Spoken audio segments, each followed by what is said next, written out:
It started on a quiet Thursday morning, the kind where the air feels heavy with stillness and the sound of sprinklers echoes across perfectly trimmed lawns. The neighborhood had always prided itself on uniformity: identical mailboxes, evenly spaced trees, and driveways polished to near perfection. But my small backyard shed didn't fit into that pattern. It wasn't an eyesore by any means, just a modest wooden structure I had built with my own hands. It stored my tools, some old paint cans, and memories of long summer projects. Yet to the HOA, it was a violation. The letter appeared folded neatly under my doormat, sealed with the familiar red HOA emblem. The message was short, formal, and suffocatingly polite. You are in violation of Community Code 12B.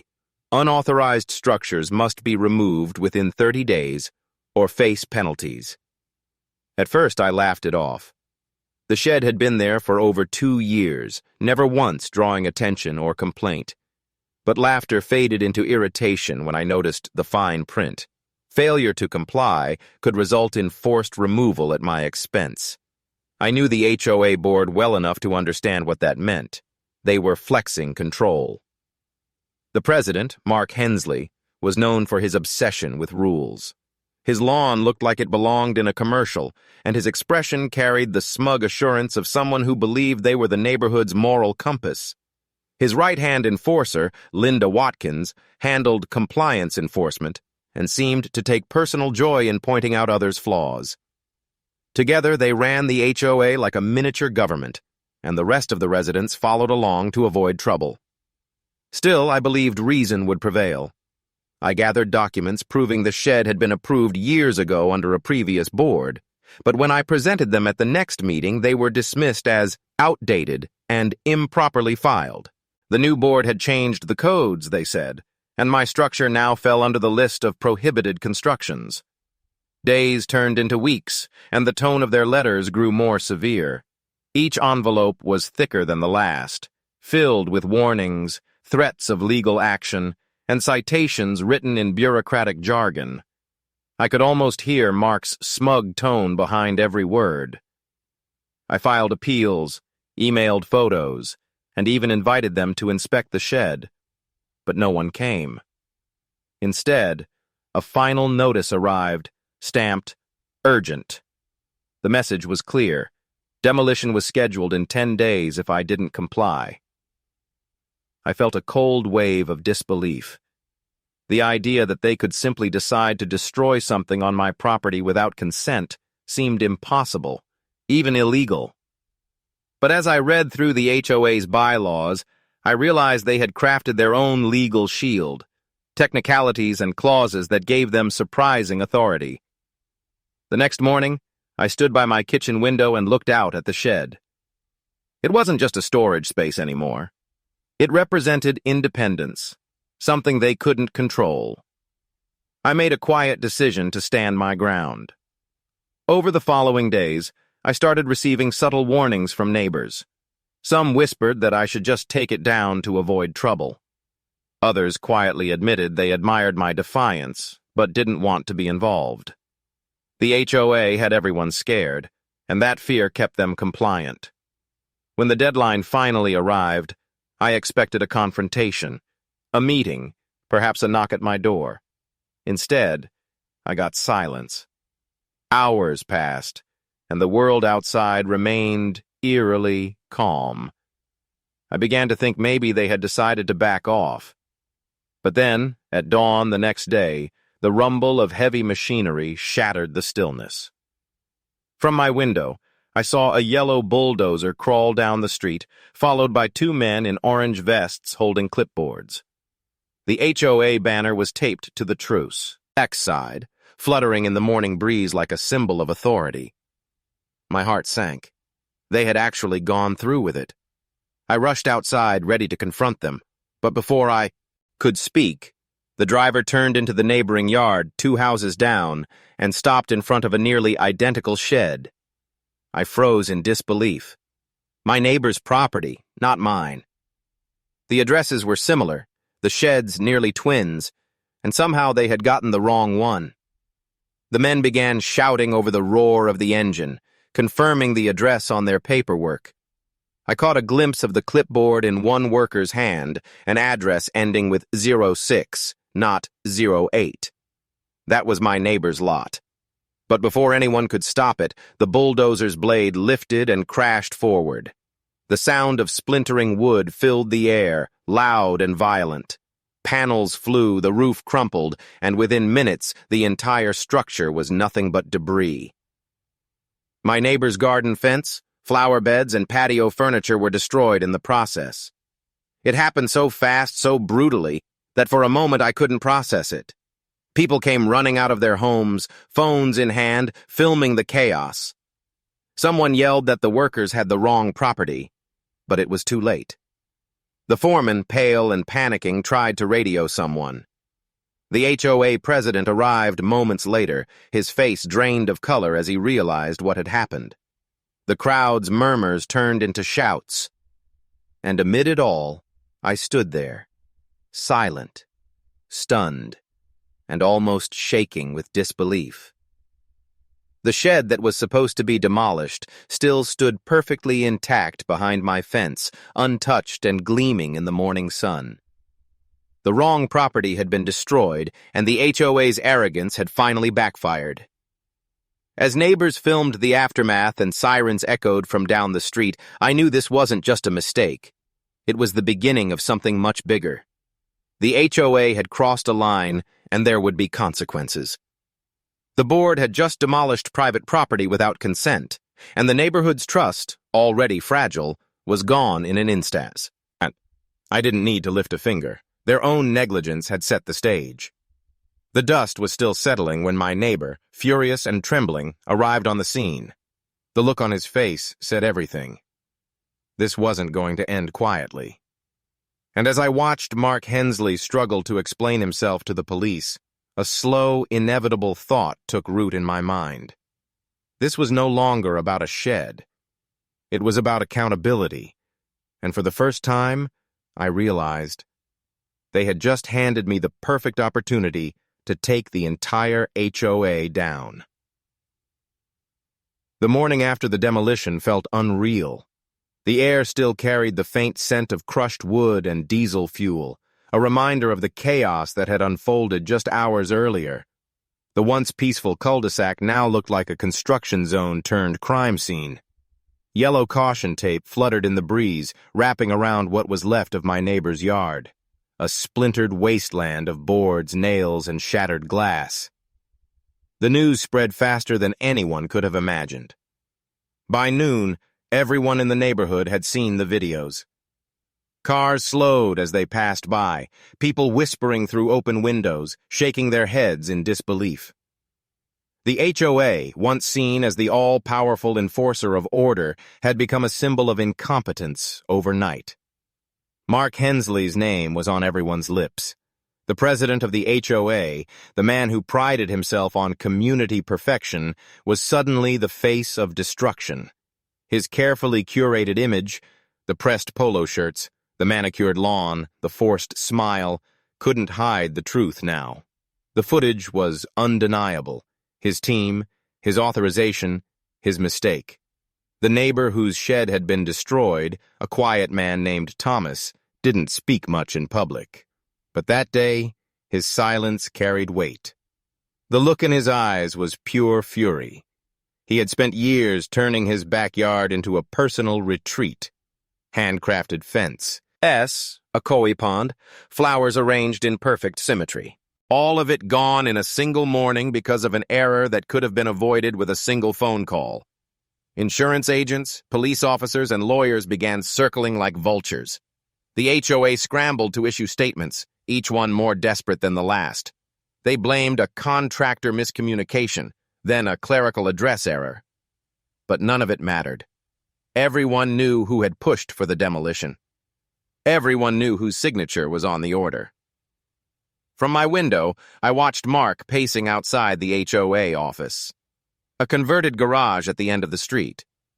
He looked smaller now, as if the weight of the neighborhood's anger had physically shrunk him.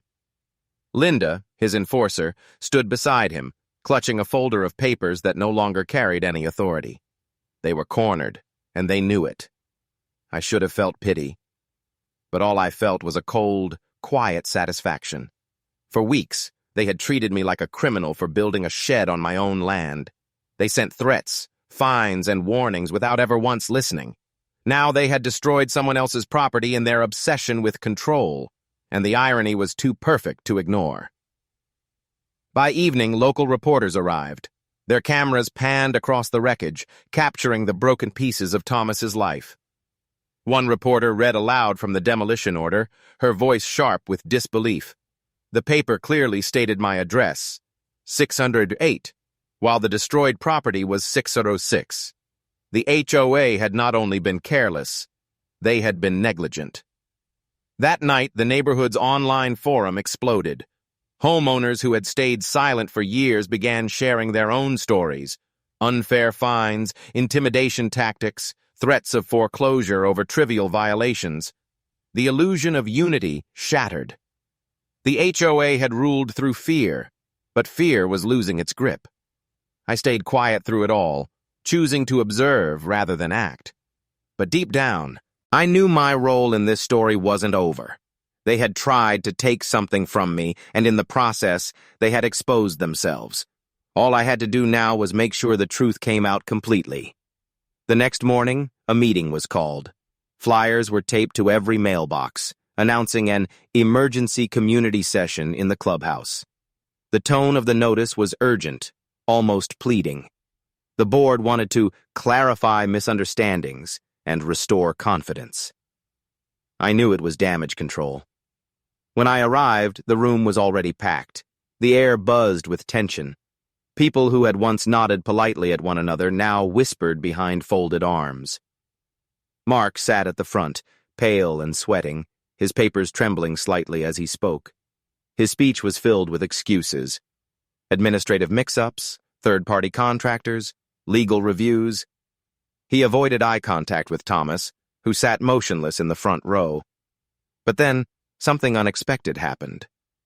A woman in the back, one of the quieter residents, stood and held up her phone. On the screen was the footage from her security camera, recorded the morning of the demolition. The video showed the HOA workers confirming the wrong address, even after a neighbor shouted the correction.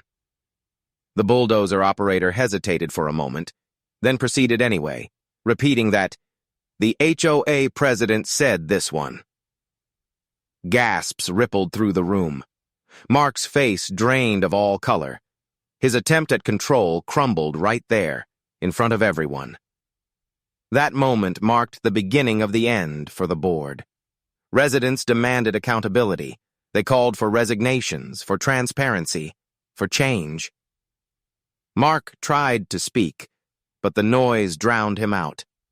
Linda attempted to take charge, but her voice cracked under pressure. The meeting ended in chaos, but the shift was undeniable. The HOA's power, once absolute, was slipping away. Outside the clubhouse, and I caught a glimpse of Thomas standing near the parking lot, staring at what used to be his calm little world. He didn't look at me, but I could tell what he was thinking. This wasn't just about a shed anymore. It was about every injustice, every moment of arrogance, every ounce of control the HOA had abused. As the crowd dispersed, I walked home slowly, the evening sun casting long shadows across the pavement. My shed still stood there, untouched, quietly defiant against the fading light. It was more than a structure now. It was proof. Proof that sometimes the universe doesn't need help delivering justice. Yet I knew this wasn't over. The HOA wouldn't fall without a fight. People like Mark didn't surrender. They schemed. Somewhere behind the shame and the fear, he was already planning his next move. But this time, I was ready. And as night settled over the quiet neighborhood, I sat on my porch, watching the soft glow of streetlights reflect off the ruins 2 houses down. The sound of crickets filled the air, blending with the distant hum of traffic. It was peaceful again. For now. because even though the bulldozer was gone, the real wreckage had only just begun. The days that followed were heavy with unease. The neighborhood that once thrived on uniform lawns and polite small talk now buzzed with whispered gossip, suspicion, and quiet resentment. The HOA had gone too far, and everyone knew it. But beneath the surface of outrage, a darker current began to stir. An investigation that would peel back layers of deceit no one had expected to find. By the third day, local news crews had returned. This time, they weren't covering a property mishap. They were covering corruption.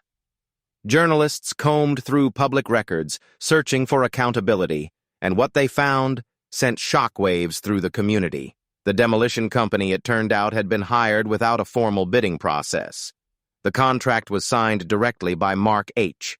Ensley, bypassing the HOA's required approval vote.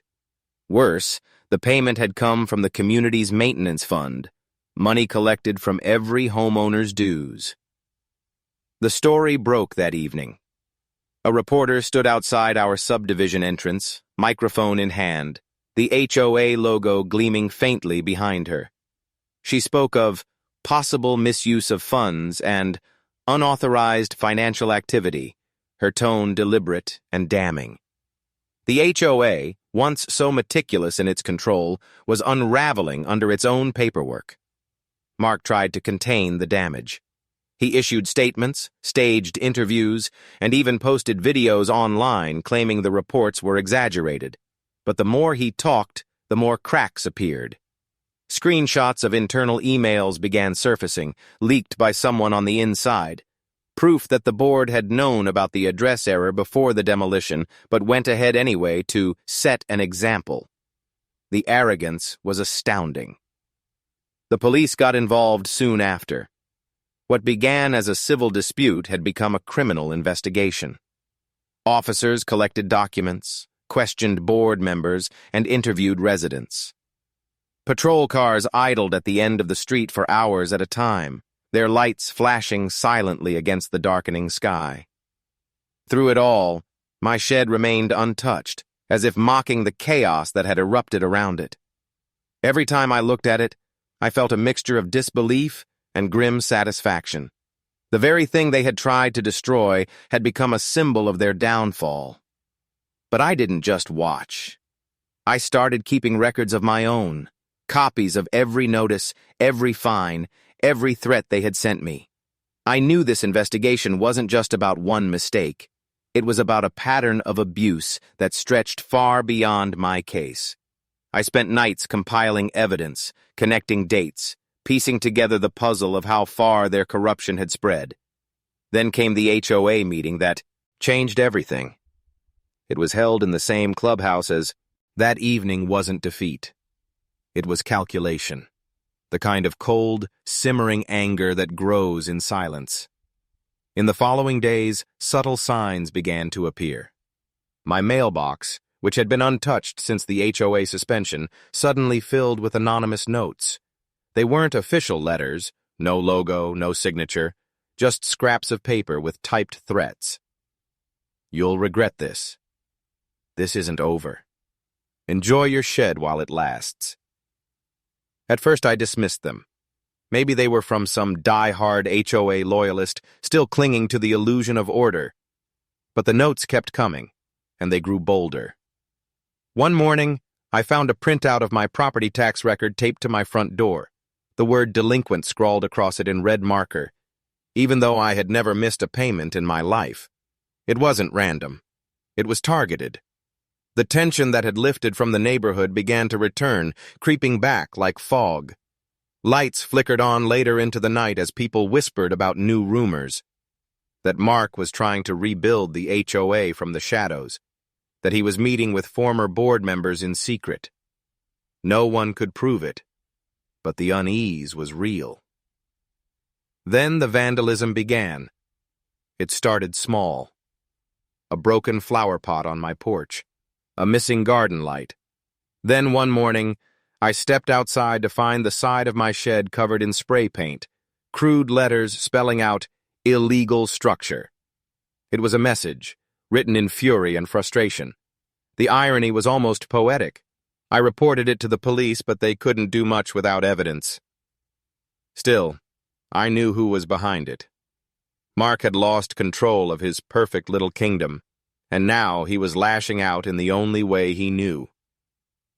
Intimidation. But what he didn't know was that I had been preparing for this. During the investigation, I had installed new cameras around my property, motion-activated, high-resolution, hidden in plain sight. They captured everything, every shadow that crossed my yard, every movement near the shed. I didn't plan to use them unless I had to, but when I reviewed the footage the next night, I froze. There he was, Mark Hensley, HOA polo shirt, same as always, though his face was harder now, stripped of charm. The timestamp showed it was just after midnight. He walked straight up to the shed, flashlight in hand, inspecting it like an officer returning to his crime scene. Then he sprayed the words across the wall himself. It wasn't anger I felt watching the video. It was something colder. Validation. The evidence I needed had fallen right into my hands. The next morning, I printed still frames from the footage and took them straight to the local authorities handling the HOA's legal case. They listened carefully, their expressions darkening as I explained. The video was clear, undeniable. The man who once represented community standards was now committing crimes of his own. Within days, the police showed up at his door. The neighborhood gathered silently as 2 officers escorted him to a waiting car. No one spoke, but the message was clear. The king had finally fallen. But the story didn't end there. While Mark faced charges for vandalism and trespassing, investigators uncovered even more. The deeper they dug, the more rot they found. Fraudulent invoices, hidden accounts, and evidence that community funds had been diverted into private investments under his name. What had started as a simple shed dispute had grown into a full-blown scandal. The neighborhood was stunned. The same man who once fined residents for leaving trash cans out too long had been embezzling money for years. The irony wasn't lost on anyone. Meanwhile, life around me slowly began to return to normal. The vandalism stopped, the anonymous notes ceased, and people walked with lighter steps again. But I noticed something different in the air, a sense of awakening. Homeowners who had once feared speaking up were now empowered. They began planning a new community association, one that operated transparently and fairly. They even asked me to be part of it, but I declined. I had seen too much. Power, no matter how small, had a way of corrupting people. I preferred peace. Still, I helped where I could. I shared documents, offered advice, and made sure everyone understood what had gone wrong the first time. The new association began drafting rules that favored cooperation over punishment, a far cry from the old regime. Yet amid the calm, I couldn't shake one lingering question. Why had Mark been so obsessed with my shed in the first place? Why target something so trivial? That question answered itself weeks later when investigators released their findings. Buried deep in one of Mark's development plans was a proposal to modernize certain lots, including mine. He had intended to sell a portion of my property to a developer, illegally, under a zoning adjustment he'd been pushing through the HOA. My shed had been sitting right on the portion he planned to rezone. Destroying it wasn't about aesthetics. It was about profit. It all made sense now. The sudden enforcement, the aggression, the relentless pressure. My shed wasn't just an inconvenience. It was standing in the way of his personal gain. And when that plan failed, his empire collapsed with it. The revelation spread like wildfire. The neighborhood that once whispered about his power now spoke his name with disgust. Even those who had supported him turned away, ashamed of how blind they'd been. Weeks later, I stood once again in my backyard, staring at the shed that had started it all. The paint had been scrubbed clean, the hinges oiled, the structure reinforced. It wasn't just a shed anymore. It was a symbol of resistance, of truth, standing firm against corruption. As I looked around, I noticed Thomas, the neighbor whose shed had been destroyed, working on rebuilding his own. His new structure stood taller, stronger, painted a deep, defiant red. We didn't need words. The sound of hammers and saws was enough. A quiet declaration that this neighborhood belonged to its people again. But deep down, I knew stories like this never truly ended. They lingered, reshaped, whispered through generations as warnings. And though Mark was gone, his shadow would remain for a while, a reminder of how far some people will go for control. Still, as the sun dipped low and cast long shadows across the quiet street, I felt something I hadn't felt in months. Peace. The fight was over. Or so I thought. Because just when the dust seemed to have settled, a letter arrived in my mailbox. Not handwritten, not anonymous, but official. The HOA's new interim committee had discovered something buried in the old records.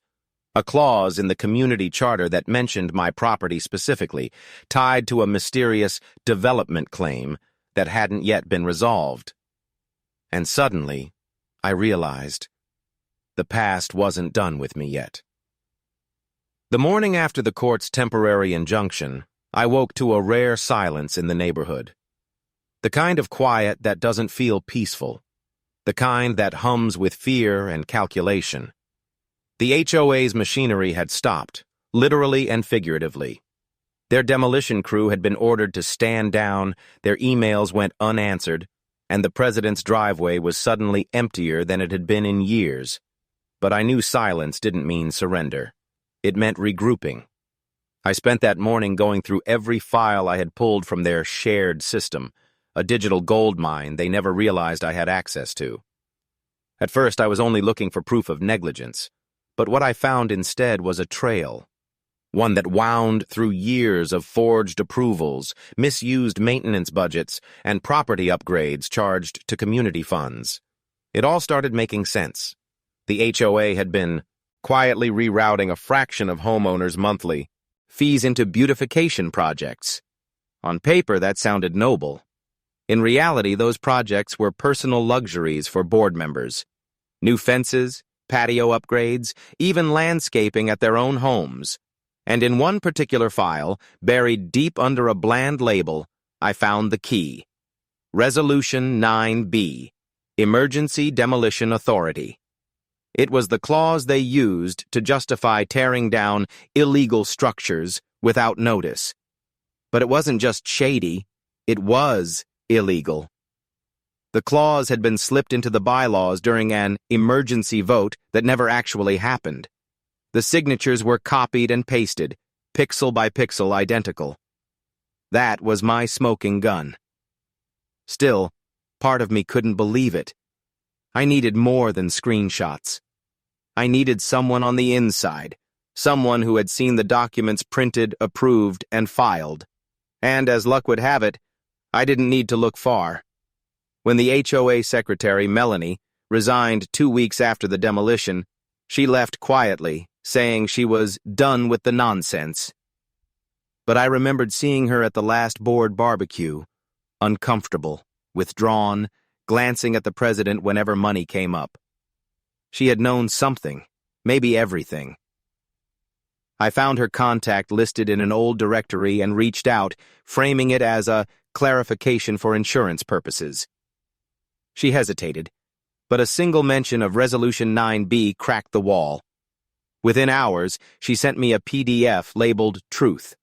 It was an internal memo, drafted by the HOA president himself. The memo detailed how the emergency clause would allow selective enforcement. It wasn't about safety. It was about control. The board could label any structure a hazard and remove it without recourse. The shed demolition wasn't a mistake. It was a message, a show of power. But that message had backfired. I stared at the screen, a sick realization settling in. They hadn't mixed up addresses by error. Hay had deliberately targeted my neighbor's shed, because my neighbor Walter was one of the few people who had refused to join their beautification fund. I wasn't the only one in their crosshairs. I was just the one who happened to fight back loudly enough to draw attention. Suddenly, the lawsuit wasn't just mine. It was ours. I spent the next week compiling evidence, cross-referencing timestamps, digital signatures, and receipts from HOA accounts. I uncovered nearly 15 instances of misused funds over 3 years. Landscaping companies billing double, fake inspection reports, even security system installations that were never installed. Each document felt like a thread unraveling a bigger web. But then the retaliation began. HOA letters started arriving again. Subtle, coded threats disguised as official notices. Failure to maintain community harmony, violation of decorum expectations. It was their way of reminding me they still held power. Then one night, my mailbox disappeared. Not vandalized, removed. Bolts unscrewed, post sawed clean. It was a small thing, but the message was loud. We can still reach you. Instead of fear, it fueled me. I contacted the lawyer handling the demolition case and shared everything. The memo, the clause, the forged signatures. He didn't say a word for several seconds. Then he simply said, "We need to bring this to the state board." By the end of that week, the Homeowners Association wasn't just facing a lawsuit. They were under official investigation. A fraud audit was initiated, and subpoenas were issued for all board financial records. The silence in the neighborhood deepened. People whispered behind hedges, pretended not to notice me when I walked by. But I could feel the tension shifting. The fear was no longer mine. It was theirs. Then came the real twist. Melanie sent one last email. Attached was a scanned Unsint, signed draft of the HOA's original charter from 15 years ago. It didn't just omit the emergency clause, it contained something else entirely. A protection clause, a rule that required any demolition, fine, or enforcement to be approved by a unanimous homeowner vote, a rule that had been deliberately erased from the public version. That clause could nullify every action the board had taken under its fake authority. Every fine, every lien, every demolition order. It wasn't just fraud anymore. It was grounds for complete dissolution. I printed the file, feeling its weight in my hands. Years of arrogance, manipulation, and intimidation had been hidden under layers of bureaucracy and fear. Now, with one clause, I could pull the rug out from under the entire operation. But doing so meant going public, revealing my name, my property, my fight. It meant putting myself in the center of a storm that could divide the entire neighborhood. As I stared out my window that night, the bulldozed patch of dirt still visible beyond the fence, I realized something chilling. They weren't done yet. Across the street, under a flickering streetlight, a car I didn't recognize idled for nearly half an hour. Its engine hummed softly, windows tinted too dark to see through. When it finally pulled away, it left a note under my windshield. Blank, except for a printed HOA logo. The war wasn't over. It was just changing shape. The day of the special meeting dawned under a heavy sky. Clouds hung low and colorless, pressing down on the neighborhood like the weight of all the secrets it had tried to hide. The HOA had called it an emergency community assembly, though everyone knew what it really was. A last, desperate attempt to save themselves before the state investigation tore everything apart. I stood at the edge of the community hall, watching homeowners shuffle in. Faces that had once avoided me now carried flickers of curiosity, even cautious hope. The once untouchable board members sat stiffly at the front table, their usual smugness replaced with the hollow look of people who finally realized their own walls were crumbling. For months, they had ruled through fear, fines, threats, letters, humiliation. But fear only works until the truth gets louder. And the truth had become deafening. The state investigator had already reviewed the files I provided. The forged signatures, the missing funds, the fake demolition clause, all of it. Subpoenas had been served, and several members had been forced to resign quietly. But the president still clung to his chair, insisting he could restore order. That was what this meeting was for. One final performance. As the crowd settled, he began his speech with the same old tone of authority, pretending nothing had changed. He talked about community unity, respect for the rules, temporary misunderstandings. Each word rang emptier than the last. But this time, I wasn't the only one who saw through it.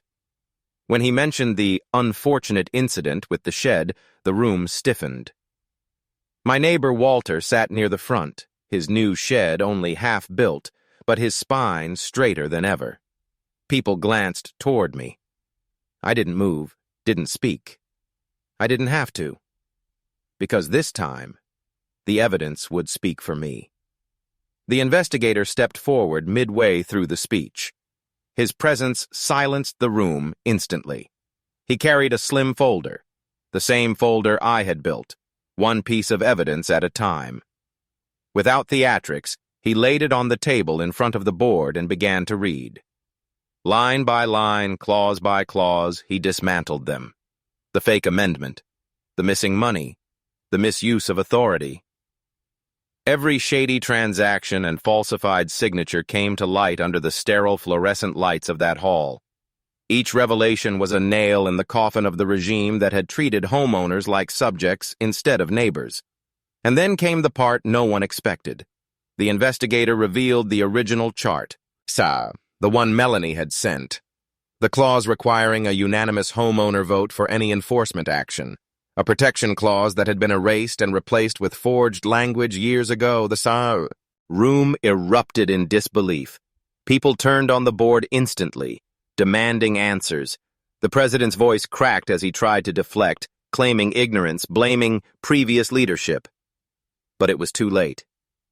The signatures on the falsified version were his. For the first time, the people he'd ruled over weren't afraid of him. The investigator announced that, under state housing law, the board's actions were void. All fines and demolitions ordered under the illegal clause were invalid. And the final blow: the current board was suspended, pending criminal investigation. It was over. But even as the room buzzed with victory, I felt no joy.